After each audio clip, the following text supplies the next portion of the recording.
বন্ধুরা, পাটিসাপটা করার জন্য প্রথমেই আমি নিয়ে নিয়েছি শুকনো চালের গুঁড়ো 1 কাপ, আর মিশিয়ে দেব আধা কাপ ময়দা, আর মিশিয়ে দেব কিছুটা গুঁড়ো দুধ, সামান্য লবণ, চিনি।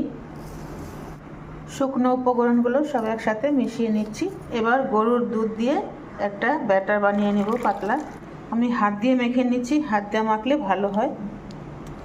ব্যাটারটা গুলে নিয়েছি, এর ঘনত্বটা ঠিক এমন হবে।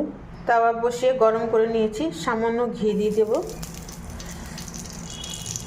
ঘিটা লাগিয়ে দেবো চারিদিকে। ব্যাটারটা ঠিক এমন হবে। এবার ব্যাটারটা দিয়ে দেবো 1 হাতা করে, একটু ঘুরিয়ে নেব। পুরটা আমি সন্দেশ দিয়ে দেবো, তাই আমি সন্দেশ নিয়ে এসেছি। পুরটা দিয়ে দেবো, এবার উল্টে নেব।